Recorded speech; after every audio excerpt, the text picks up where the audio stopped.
Light me up in flames, I'll be blazing. See my wings, watch me flying up into the sky. The world is mine. Give me just one chance at a wild romance. Let me blaze through the skies. No way back, exiled, can't be tamed, I'm wild. Raise me up into the sky. Hey, Diane, how are you today? I am fantastic. How are you? I am excellent, and I am so excellent because I saw your news on Facebook when I turned on my Facebook. And what was your news today, Diane? Well, my news was that the courts today officially changed my name to Diane Elizabeth. So I am super excited. It's a combination of emotions of pride and relief and accomplishment and just all sorts of things running through me right now. Oh, my gosh. And how long had you been working on this process? Because I haven't known you for very long, so I don't know a lot of the length of your story. On the whole process or just the name change? Or just, how long had you been thinking about this name change and working on the process? And Well, I started transitioning about 3 years ago. So that's when I first started doing my work and started working with a therapist. And then I've been living, doing a real life experience and living full time for about 2 years now. And so it was time to get my name changed before I go to surgery. And so my name change I started about 6 weeks ago. In Georgia, there's a process that requires that you file the paperwork and then you run an ad in the legal publication for 4 weeks consecutively, and then you're able to go to court and get the name changed officially. And where did you run your legal notice? There is, and I don't remember the name of it right off the top of my head, but it's just down the street from the courthouse, and it's a law publication. I'll get that information out here in a second. But when you go down, the process actually was pretty simple because it didn't require a lawyer or anything else. Right. You can go down. You can go down to the communication is called Daily Report, by the way. Oh, okay. And that's dailyreportonline.com. But the process is you can go down and file the paperwork yourself, and it's all electronic. You sit down at a computer. Somebody helps you fill in the paperwork.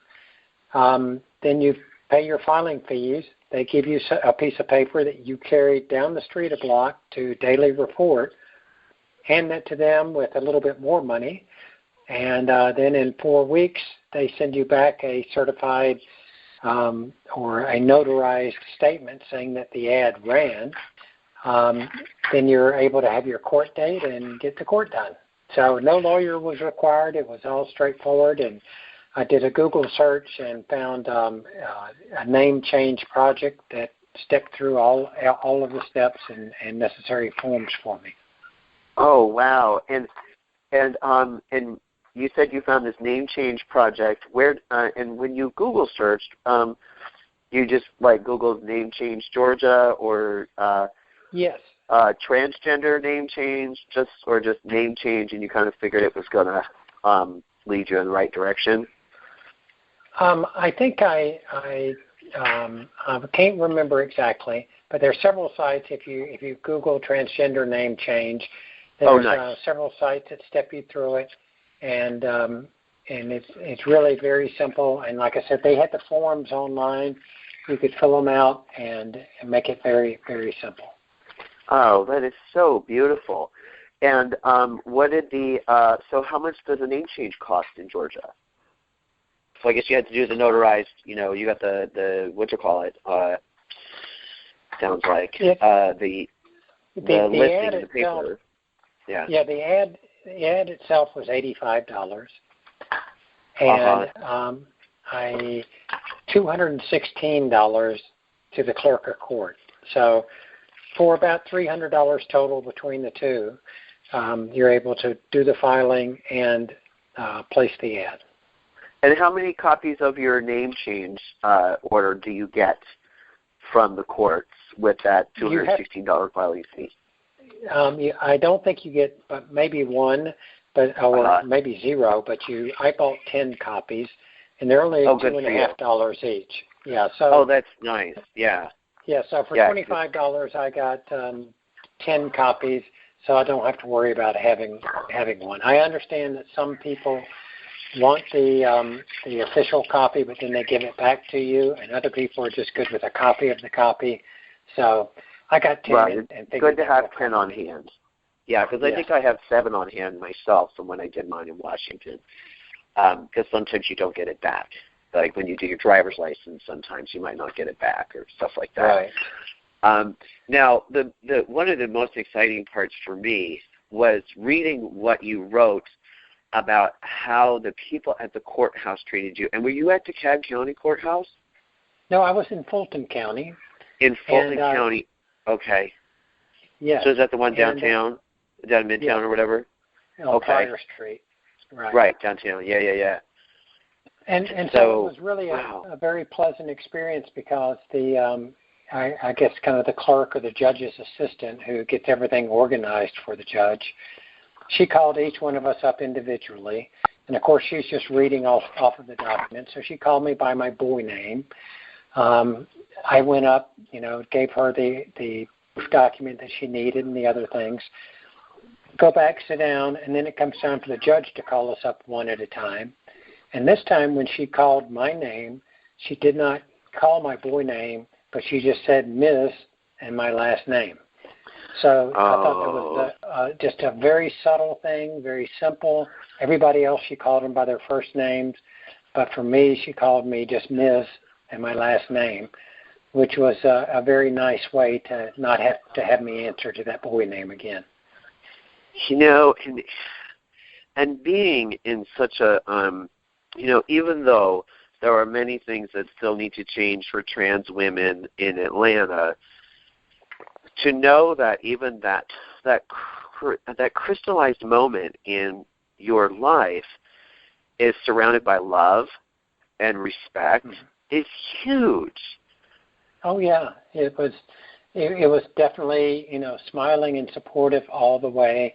And then the judge, when she got through, it's a pretty quick process. Just ask a couple of questions, verify that the name is right, and then she says you are. And then, but at the end, the judge made a statement to everyone who was there for name changes, and she talked about how name changes were her favorite day in court because, first of all, there was nothing contentious. No sides were arguing with each other. Secondly, everybody came in with a smile, and they left with a bigger smile.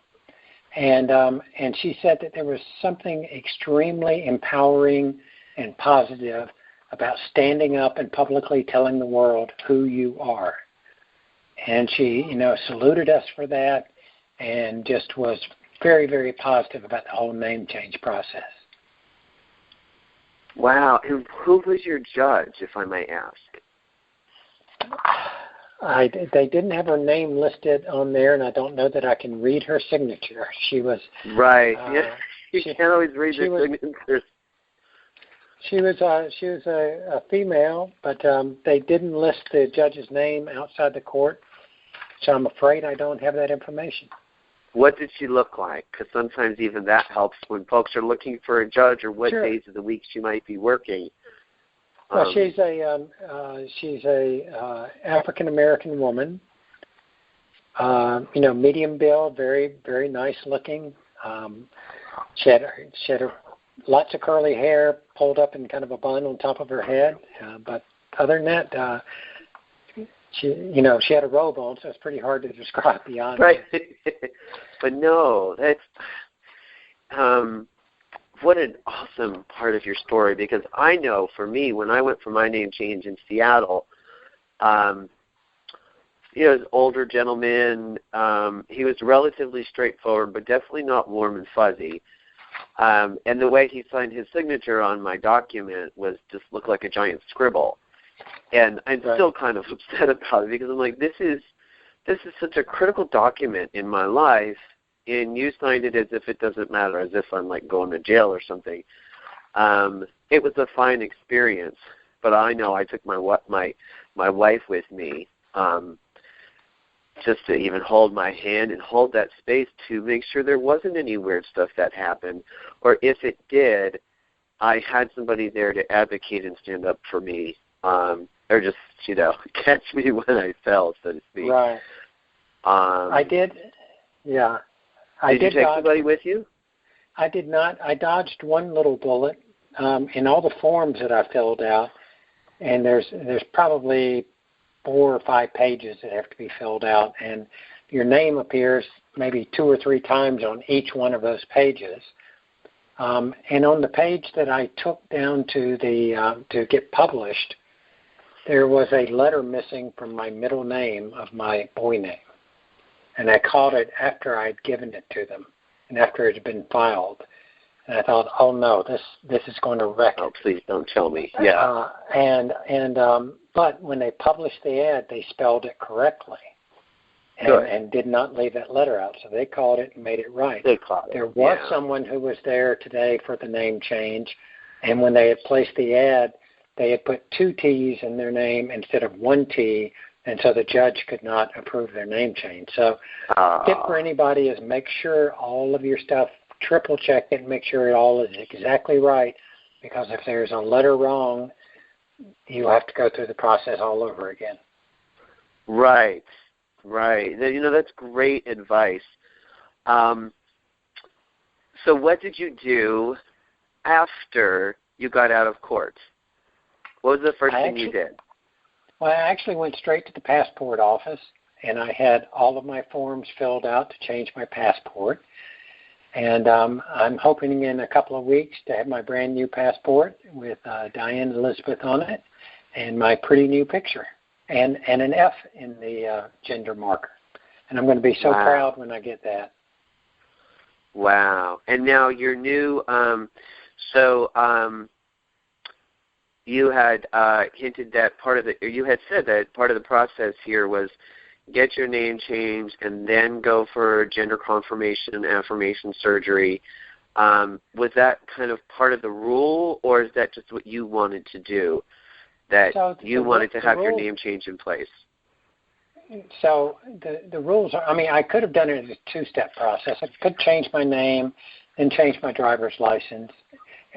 But there's a disconnect between federal and state law.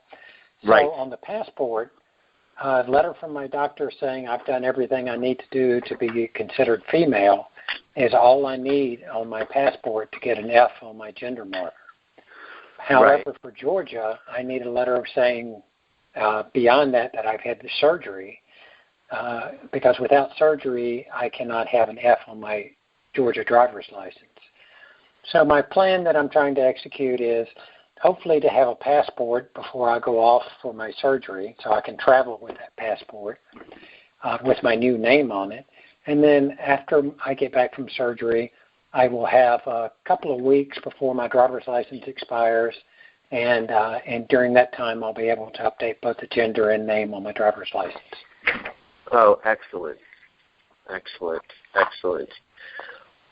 What was the scariest part for you, may I ask?